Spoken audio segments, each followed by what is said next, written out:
오늘 저에게 주시는 살아계신 하나님의 말씀은 사무엘상 제3장 1절에서 21절까지 말씀입니다. 이 말씀 가운데 1절에서 14절까지 말씀, 1절에서 14절까지 말씀만 함께 읽도록 하겠습니다. 아이 사무엘이 엘리 앞에서 여호와를 섬길 때에는 여호와의 말씀이 희귀하여 이상이 흔히 보이지 않았더라. 엘리의 눈이 점점 어두워가서 잘 보지 못하는 그때에 그가 자기 처소에 누웠고 하나님의 등불은 아직 꺼지지 아니하였으며 사무엘은 하나님의 궤 있는 여호와의 전 안에 누웠더니 여호와께서 사무엘을 부르시는지라 그가 대답하되 내가 여기 있나이다 하고 엘리에게로 달려가서 이르되 당신이 나를 부르셨기로 내가 여기 있나이다 하니 그가 이르되 나는 부르지 아니하였으니 다시 누우라 하는지라 그가 가서 누웠더니 여호와께서 다시 사무엘을 부르시는지라 사무엘이 일어나 엘리에게로 가서 이르되 당신이 나를 부르셨기로 내가 여기 있나이다 하니 그가 대답하되 내 아들아 내가 부르지 아니하였으니 다시 누우라 하니라. 사무엘이 아직 여호와를 알지 못하고 여호와의 말씀도 아직 그에게 나타나지 아니한 때라. 여호와께서 세 번째 사무엘을 부르시는지라 그가 일어나 엘리에게로 가서 이르되 당신이 나를 부르셨기로 내가 여기 있나이다 하니 엘리가 여호와께서 이 아이를 부르신 줄을 깨닫고 엘리가 사무엘에게 이르되 가서 누웠다가 그가 너를 부르시거든 내가 말하기를 여호와여 말씀하옵소서 주의 종이 듣겠나이다 하라 하니 이에 사무엘이 가서 자기 처소에 누우니라. 여호와께서 임하여 서서 전과 같이 사무엘아 사무엘아 부르시는지라 사무엘이 이르되 말씀하옵소서 주의 종이 듣겠나이다 하니 여호와께서 사무엘에게 이르시되 보라 내가 이스라엘 중에 한 일을 행하리니 그것을 듣는 자마다 두 귀가 울리리라. 내가 엘리의 집에 대하여 말한 것을 처음부터 끝까지 그날에 그에게 다 이루리라. 내가 그의 집을 영원토록 심판하겠다고 그에게 말한 것은 그가 아는 죄악 때문이니 이는 그가 자기 아들들이 저주를 자청하되 금하지 아니하였음이니라.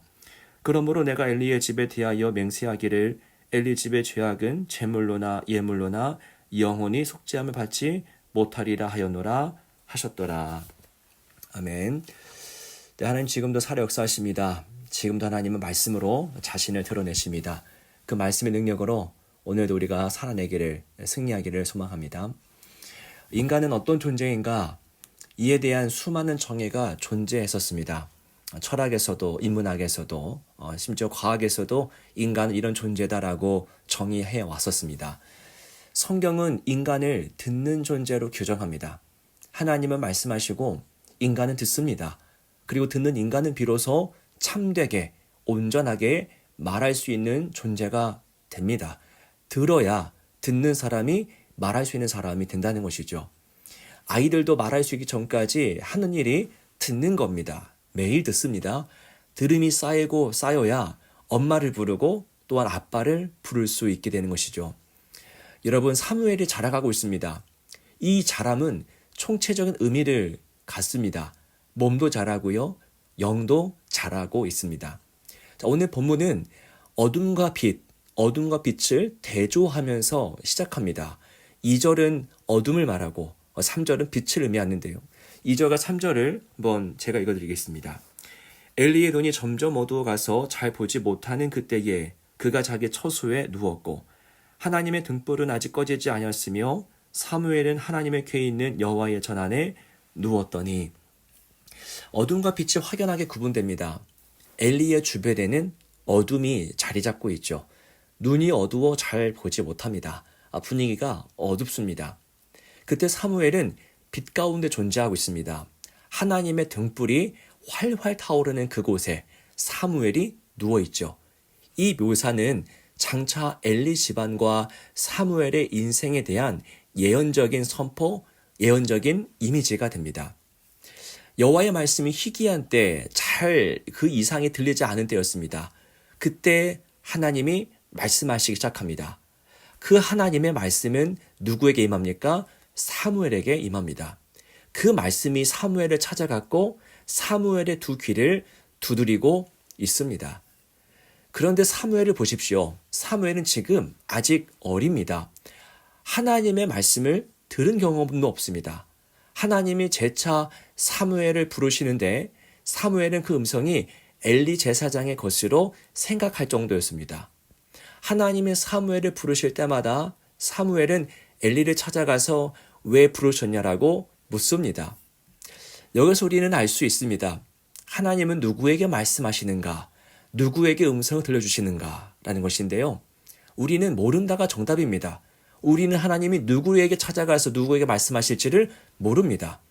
하나님은 나이나 경력이나 인지도나 직위를 고려하여 말씀을 들려줄 대상을 정하지 않습니다. 보십시오. 이 베테랑 제사장이 있는데 아직 아무 경험도 지식도 없는 이 아이 사무엘에게 하나님의 말씀이 임합니다. 누가 예상이나 했겠습니까? 베테랑이 있는데 그 옆에 어린아이에게 하나님이 말씀하십니다. 여러분, 하나님이 일하실 때에 우리 삶에서 일어나는 사건은 언제나 역전이고 언제나 전복입니다. 하나님은 인간의 예상과 예측을 초월해서 일하십니다. 우리의 기억과 우리의 계획은 하나님을 가둘 수가 없습니다. 하나님을 예측할 수 없습니다. 여러분, 하나님은 누구에게나 말씀하실 수 있습니다. 여러분, 오늘 말씀 7절을 보시기 바랍니다. 사무엘이 아직 여호와를 알지 못하고 여호와의 말씀도 아직 그에게 나타나지 아니한 때라. 하나님은 사무엘이 아직 무지할 때, 아무 지식이 없을 때에 그때 나타나 주십니다. 그러니까 하나님의 말씀을 듣는 일에 인간의 조건을 들이밀 수가 없다는 겁니다. 내가 이 정도 살아왔는데요, 이렇게 신앙생활 했는데요, 그 자격 조건이 먹히지 않습니다. 하나님의 일하심 앞에서 인간의 스펙은 하찮은 종이 조각에 불과합니다. 하나님은 인간이 세운 바벨탑의 높이에 따라 일하시는 분이 아니죠. 하나님은 오히려 바벨탑을 무너뜨리시는 하나님이십니다. 이 사실 앞에서 우리는 절망과 희망 두 가지 모두를 경험하죠. 우리가 쌓아온 모든 것이 하나님 앞에서 의미 없다는 사실 앞에서 우리는 일단 절망합니다. 내가 해온 일들이 그렇게 자격이 될 수 없구나, 절망할 수밖에 없죠. 그런데 이 절망은 너무나 바람직한 절망입니다. 우리는 하나님 앞에서 우선 절망할 줄 알아야 합니다. 모든 회심의 순간은 일종의 절망의 때이기도 하죠. 이전 것에 대한 절망입니다. 나의 것에 대한 절망입니다. 돈을 믿고 성공을 믿었던 그 모든 것에 대해서 절망하는 것이 회심의 순간이죠. 절망하기 때문에 그것을 더 이상 욕망하지 않고 과감히 버릴 수 있는 것입니다. 절망한 다음에 그때 우리는 비로소 희망합니다. 우리 것에 대해서는 절대적으로 절망하지만 하나님에 대해서는 이제 제대로 희망할 줄 아는 인생이 되는 것이죠. 그게 회심한 삶입니다. 하나님이 인간의 능력과 상관없이 일하시는 것이 누군가에게는 여러분 희망이 되겠죠. 아이 사무엘에게는 그것이 희망이 되겠고요. 의에 줄이고 목마른 자에게도 희망이 되고 심령이 가난한 자에게도 희망이 됩니다. 하나님께서 이 아이 사무엘을 택하여 자신이 행할 일을 들려주십니다. 그 일의 핵심이 무엇입니까? 13절과 14절을 보시기 바랍니다. 내가 그의 집을 영원토록 심판하겠다고 그에게 말한 것은 그가 아는 죄악 때문이니 이는 그가 자기 아들들이 저주를 자청하되 금하지 아니하였음이니라. 그러므로 내가 엘리의 집에 대하여 맹세하기를 엘리 집의 죄악은 제물로나 예물로나 영원히 속죄함을 받지 못하리라 하였노라 하셨더라. 이게 그 아이, 아직 아무것도 모르는 아이에게 들려주신 하나님의 말씀의 핵심 내용입니다. 엘리 집안에 내릴 심판, 그것이 핵심이었죠. 엘리의 아들들은 하나님께 바치는 제물을 습관적으로 탈취했고 실수나 이례적이 아니라 습관적으로 탈취했고 그것으로 자기의 배를 채웠습니다. 그리고 엘리는 그 아들들의 행위를 책임을 지고 금하지 못했습니다. 그게 심판의 이유예요. 그리고 그들의 죄는 어떤 제물이나 예물로도 속죄함을 받지 못할 거라고 하나님이 단호하게 말씀하십니다. 지난주 수요일에 사도행전 12장의 말씀, 그 마지막 부분을 설교했었는데요. 헤롯의 죽음, 그것을 우리가 함께 묵상하며 나눴습니다. 헤롯이 왜 죽게 되었습니까? 하나님께 영광을 돌리지 않았던 것이 원인이라고 기록되어 있었죠. 너무 중요한 장면인데요. 헤롯이 그 이전에는 교회를 핍박했습니다. 교회를 핍박할 때는 하나님이 그를 살려두세요. 죽이지 않습니다. 그런데 하나님의 영광을 가로챘을 그때에는 하나님이 그를 살려두지 않으시고 치십니다. 하나님이 용납하지 못하는 죄가 무엇인지 알 수 있죠. 교회를 핍박하는 것도 죄인데 하나님의 영광을 가로채는 것, 이거는 용납할 수 없는 가장 큰 죄라는 것이죠. 엘리의 아들들도 마찬가지입니다. 그들은 하나님께 드려져야 할 제물을 탈취합니다. 하나님 노릇을 한 것이죠. 하나님이 받아 마땅할 제물을 자기들이 받은 것입니다. 이때 하나님은 그들의 죄를 간과하지 않으십니다. 하나님은 이 모든 말씀을 누구에게 들려주십니까? 그 어린 사무엘에게 들려주십니다. 우주 만물의 창조주께서 이제 막 배우기 시작한 아이의 귓가에 자신의 행할 일을 들려주십니다. 신비이죠.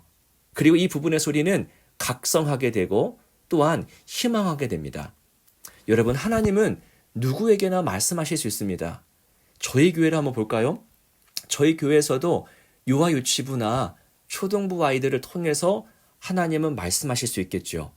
목사나 교육자, 운영위원회가 아니라 어린아이 한 사람에게 하나님은 얼마든지 말씀하실 수 있습니다. 그게 오늘 본문의 메시지 아니겠습니까? 이게 여러분 교회입니다. 교회는 예측할 수 없는 공동체입니다.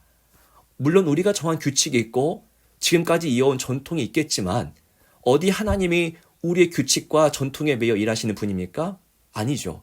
하나님은 언제나 우리 예상을 넘어서 초월해서 일하십니다. 그 일하심이 우리 공동체에 풍성하게 일어나기를 원합니다.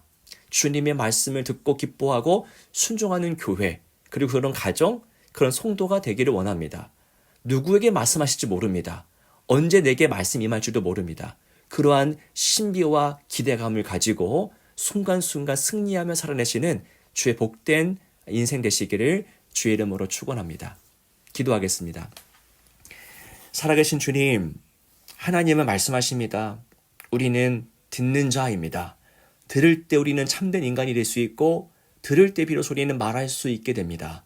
주님, 주님께서 말씀하실 때에 그 말씀을 기뻐하며 듣고 순종할 수 있는 그런 사람들, 그런 교회, 그런 가정 될 수 있도록 도와주시고, 또한 하나님은 어느 누구에게 말씀하실지 모른다라고 하는 그 신비와 기대감을 가지고 어린아이 한 사람을 소중하게 대하는 그런 교회가 되도록 인도하여 주옵소서.